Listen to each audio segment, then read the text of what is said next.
Do you remember Age of War?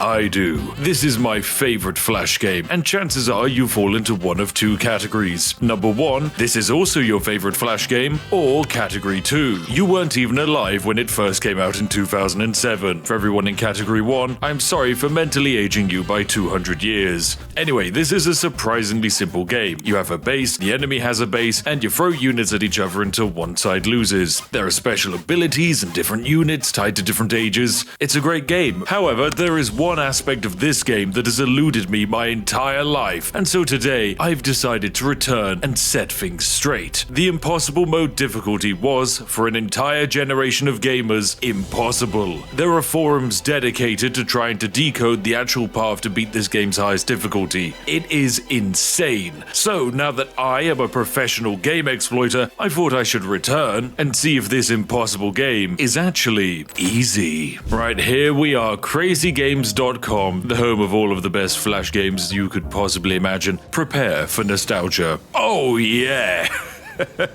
Wow, pro gamers. So yeah, this game was made by one person in Flash, and you can tell that by the fact that if you click the button that says extras, good job, presumably child developer of this video game. Oh god. Anyway, we're going to play ourselves a game. We've got normal, harder, and impossible. But come on, I've played tens of thousands of hours of video games. I am a god at everything I touch. There is absolutely no way that impossible difficulty is going to be too difficult for me. Yes, it's quite simple. The enemies spawn in, and I've got my units. I've got my base that I'll defend, and I'll train my clubmen. There we go. I've got all of my units coming out. I've spent all of my money. There's just one slight issue. My units die in 2 hits, but their units take, like 4 to kill. A game, that doesn't seem very fair. This impossible difficulty doesn't seem well balanced at all. Quick, let's get some more units out. Oh no. Oh no, this is very bad. I have no money, and the enemy are at my gates. Right, well, impossible difficulty is impossible? Wait, hang on a second, I meant to be a god gamer. How can I be destroyed by impossible difficulty? No! And of course the dev has to flex on me. Maybe you didn't tried hard enough.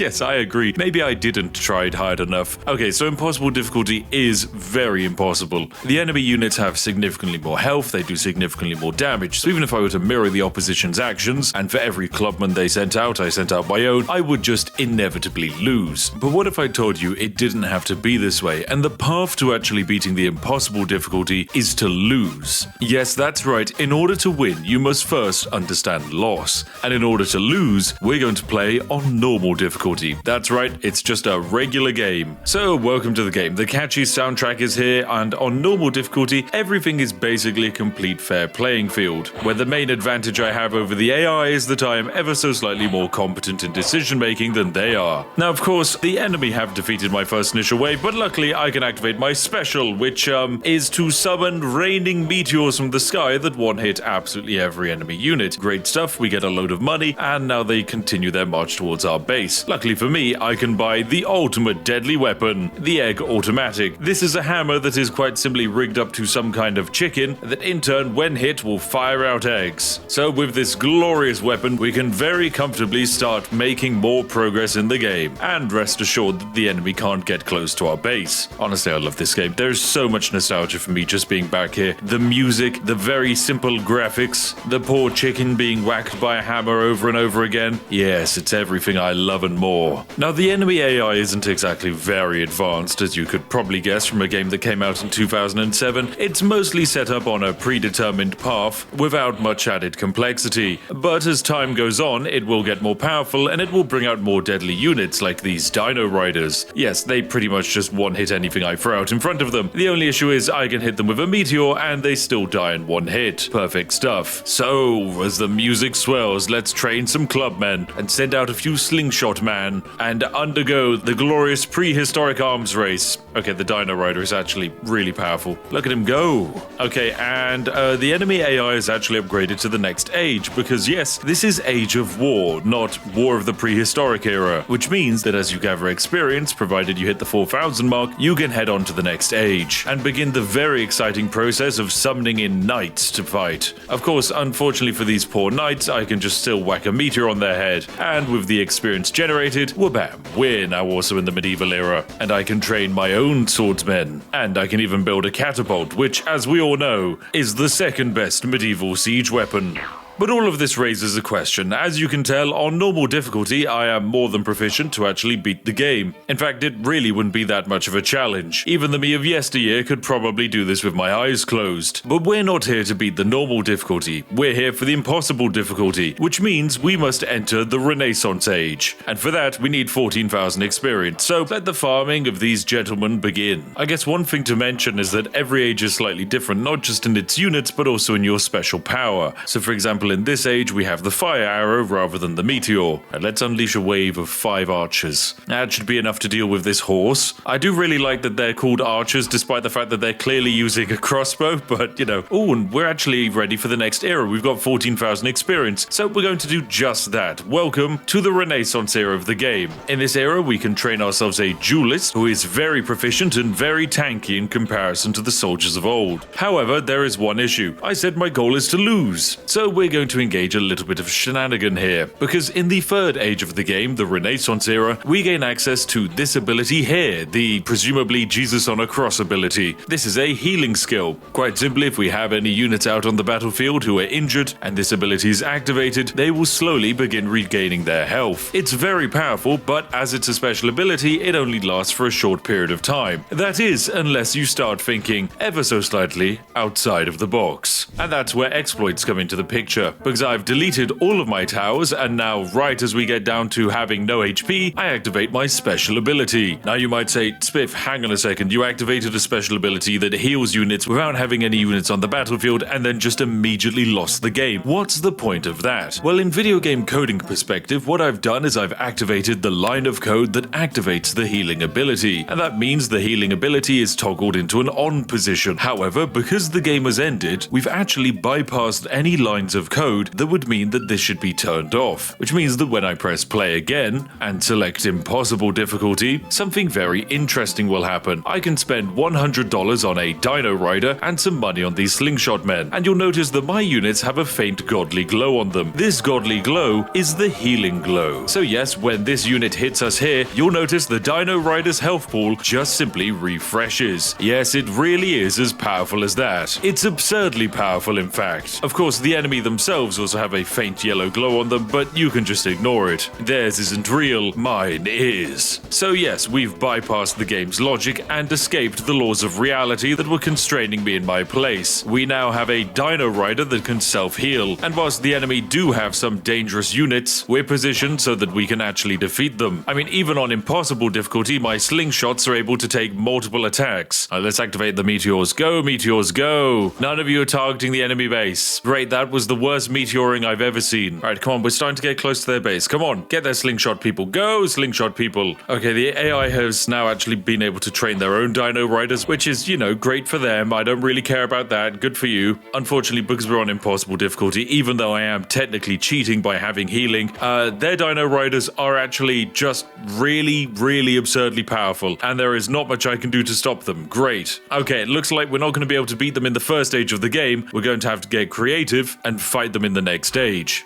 So we send out those meteors, and you know what, we can actually do something cheesy here. I'm going to press the space bar, which pauses the game. Now you might remember that the meteor ability is really overpowered. It targets all of the enemy units and it blows them up. There's just one slight issue. Pausing the game doesn't actually pause the cooldown timer on that. So quite simply, when I unpause the game like so, progress on that meteor cooldown has been made. But provided I wait a few more seconds and then press unpause, you'll notice that the meteor ability is now almost completely off cooldown. I will pause the game again, we'll wait a few more seconds, and would you look at that, despite just being used, the meteor ability is ready to go once more. Meaning that yes, in order to push back the enemy, I technically don't even need any units. I just need to know how to use the pause function. Okay, the AI has leveled up into the next era, so you know what, we'll actually join them there. We're in the medieval times. Go, my lovely swordsman, go. Okay, you're not actually very good at your job. Instead, I'll get a knight behind you. Okay, so we've got all of these swordmen coming out to attack us, but here's my plan. We can cheese the game by activating the arrow rain, and there we go. Now if we pause the game once more, all we have to do is wait the 60 seconds necessary for the timer to reset. It's actually the perfect amount of time to have a lovely sip of a cup of tea, and also for me to contemplate something. You know, a lot of you don't actually think that I'm as powerful in real life as I am in these videos, but allow me to prove it. I know that statistically 25% of you watching right now are doing so on a TV, which means you're using speakers, which gives me the ability to do this. Alexa, order 400 bags of Yorkshire Tea Gold and subscribe to the Spiffing Brit. See, it really is that easy. Thank you, basic security vulnerabilities. Right, onwards. I think my arrows are ready. So we unpause, and there we go. All of the enemy's forces have been struck by arrows, and our march to the enemy base continues. I'm going to pause once again.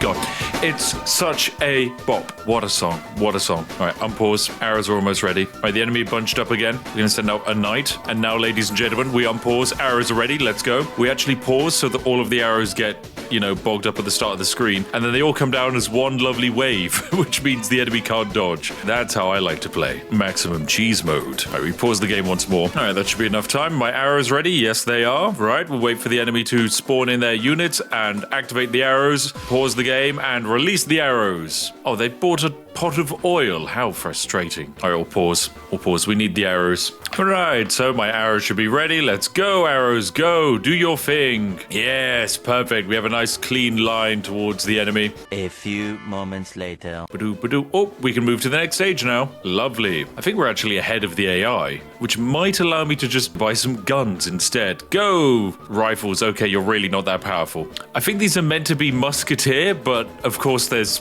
some kind of spelling going on here. Oh my gosh, despite my best efforts, the AI is actually marching on our base in very effective fashion. This horse is really powerful. I might die here. This might actually be the end. Yep, this is the end, because my special only allows me to heal, which is useless because I don't have any money. Great, this is a do-over. Right, I'll be back after I set up my exploit and get back to the Renaissance era.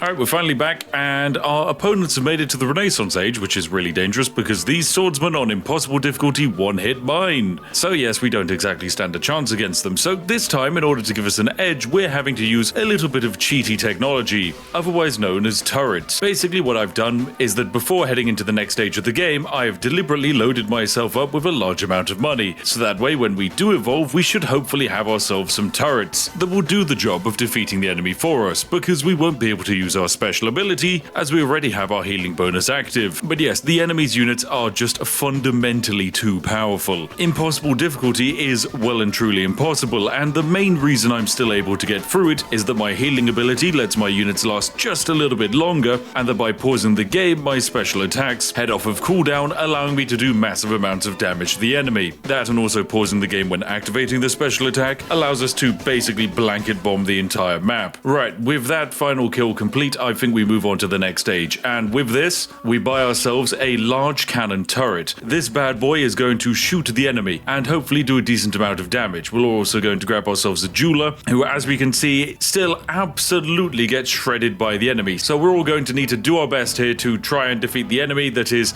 most definitely absolutely horrifically overpowered. I'm going to delete some other turrets, so that way I hopefully have enough money to buy another unit. Oh my goodness, I'm going to die again, aren't I? Oh my goodness, we are so close to death at all times. This is mental. Okay, we've now got 2 cannons up and running, but even so, with the enemy's guns, they output a ridiculous amount of damage. Okay, right, we're finally back out on the offensive, and hopefully we can build up a little bit of cash in our reserves, so that way we can get a turret going, because oh my goodness, yes, they've got themselves a cannon. Yeah, the cannon is just a massive one-hit kill machine. There is absolutely nothing we can do to stop it, and it will basically one-hit our base if we're not careful, so we need to churn out units like nobody's business, otherwise we will die. Come on, quickly, get them out, otherwise we're dead. We'll all be dead if we don't have them. Oh my goodness, that was close. That was way too close. We're almost at the stage where we have enough experience to move on to the next stage, which means the AI will probably be there soon as well. And they've brought out another cannon boy. Oh my god, it's the worst. It's just the worst. Oh, there we go. Next era. Go. Send out our bomb. There we go. Bomb plane is now going to unleash a carpet bombing. Deploy bombs. Yes. Okay. okay, maybe we can survive this. Maybe we can just ever so slightly survive this. We've got ourselves some melee infantry out on the battlefield fighting these cannon boys. Oh my god, I'm gonna have to pause the game again. The cannon boys are just too powerful. He's got so much health. I don't actually even have the money to buy more units. This is so impossible. Thank goodness I can just cheese the game. Otherwise, whoa, we'd have a problem. All right, we're deploying the carpet bomber again. Go, lovely carpet bomber, go. Please save the day because my goodness, we will otherwise be screwed. That didn't even hit any of the other men. All right, we've paused the game again. I have to keep the game in a perpetual state of being held so that way another bombing plane can be loaded up and sent out. Otherwise, it's game over. All right, unleash the bombs. Let's go, my lovely carpet bombs. Yes, big money, big money. We're actually able to buy ourselves a turret here, which should hopefully do a good job of shooting the enemy. Yep, there we go. We've got ourselves a brand new turret here that does a pretty decent job. There we go. Hit them, please. The problem is the units of this era just have significantly more health, which makes them really difficult to deal with. And oh my goodness, we could lose our base here again. Okay, pausing for another carpet bomb. All right, deploying carpet bomb now. Away you go, carpet bombs. Away you go. Splendid stuff. Good damage done from my carpet bombs. All right, deploy the bombers. Away you go. Good stuff. Yeet them into the ground. Lovely. And now we can buy ourselves a double machine gun turret, which does a little bit of damage. Yeah, it's not terrible. It's okay. It's got better range. Yeah, their base has 3,200 health. Mine has 294. I'm definitely playing it very close in terms of the general danger, because if one of these units gets slightly too close, it will unload a huge amount of attacks, and quite frankly, I can't get units out in time. Although, I guess that's not really true. There is another cheat with this game, which is that if I press this to buy a unit, I have to wait for it to train, but if I press it and pause the game and just wait a period of time, the unit then just appears. That's how video game works, ladies and gentlemen. Now let's buy ourselves another turret. There we go. With all of our turrets up and running, we are now properly doing damage. Let's buy the final turret spot for this age, and now the enemy unit shouldn't be able to get close. That is until they pull out a tank, at which point we're in the danger zone again. Oh, speaking of which, look, it's Mr. Danger Zone. How wonderful of him to come out and see us today, right? Unleash the bombs on the tank. As you can see, didn't really do that much damage. Luckily, the turrets are here to mop it up, and that's 9,100 from blowing up that tank, which is brilliant as it now means we can move on to the final age of the game, the space age. That's right, here we are, with brand new access to spicy turrets like this laser boy, which shoots off tiny green orbs, but it has really bad range. I probably shouldn't have bought it. Alright, so I've deliberately trained 2 new units and paused the game, so that way they train instantly, and now we're in a situation where we should be ready to deal with whatever the AI throws our way, because we're an age ahead of them until just now. There we go, they've caught up. Okay, right, so Operation Cheese the Game final mode is now upon us, and in this age, once again, the AI is absolutely cheating out the wazoo. Our units stand absolutely no chance against them, which means we can't play fair. Instead, we have to do a very silly strategy, using some of the fancy space age technology that we've just got our hands on. Now, there's an interesting mechanic that happens when our turrets are shooting. You might notice that our red turret here that actually has decent range, when the enemy in front of it died, it continued firing for a little bit of time, and those bullets hit the enemy standing behind. It's going to happen here again. This range unit dies and a few shots land at the back. This is what we're going to use to actually beat the impossible difficulty, because otherwise we don't stand a chance. And I think with this last chap going down, yes, we now have ourselves 100,000, which means we can buy the best turret in the game, the Ion Ray. It fires these lovely blue orbs of near instant death that do copious amounts of damage to the enemy, but most importantly, they're going to allow us to hopefully break this game quite a bit. Oh dear, the enemy have brought out a tank. Great. Luckily for us, the blue weapon has such incredible range it can still hit the enemy, so let's go. Okay, tank blown up. That's 26,000 added to the bank. Wonderful stuff. Come on, keep up the damage. All right, we're going to sell that turret and buy ourselves another blue one. Perfect. 2 blue turrets now. With that, the enemy should now no longer be able to even get close to our base. The only issue is, how do we get close to theirs? And basically, it's going to rely on us getting even more turrets. So what you can see is happening here is quite simply the enemy is spawning in more units, and we are somehow managing to shoot them from across the map. But occasionally, a bullet like this one here overshoots the enemy and hits its base, which you can notice by the fact that they are now on 4,640 health. Ooh, and make that 3,680. Yes, these turrets are so overpowered they quite simply reach across the map, and provided the occasional shot misses the enemy, we're in a situation where we overshoot them and manage to hit the base behind them, accidentally doing massive amounts of damage. Yes, they're down to half health. Who even needs units to beat Age of War? Where we're going, it's all about the turret. So with that, they're down to 1,340 health, and the next unit they bring in, come on. Yes, it's a lovely ranged boy. If we drop these two, we should overshoot, and come on base, it's on 20 HP, 20 health. Oh my goodness, we almost have them. I can't shoot that guy, and yes, we did it. We did it. We beat this impossible game that has eluded me for my entire life. Yes, impossible difficulty, Age of War. You thought you were meant to be difficult, but alas, you could easily be cheesed by just using the pause function of the game and stacking some overpowered healing mechanics. What do we get for winning? Quite simply, this incredible message. Congratulations, you won the war and destroyed your enemy. Yes, with the enemy defeated, I, the Spiffing Brit, reign supreme. We have managed to vanquish our foes in glorious style and pizzazz. And I'm very proud of myself. So there we have it, Age of War, a flash game from 2007 made by an indie dev purely for the functions of a competition. Lo and behold, does contain some exploits and bugs. Who would have imagined it? So if you have any other flash games from your past that you just couldn't quite beat and you'd like to see me break them, let me know what they are in the comment section. Thank you for giving it a like, and also a massive thank you to our glorious YouTube channel members and Patreons who fund all of my nonsense. Anyway, I'll see each and every one of you in the next one. Have a lovely day, and goodbye for now.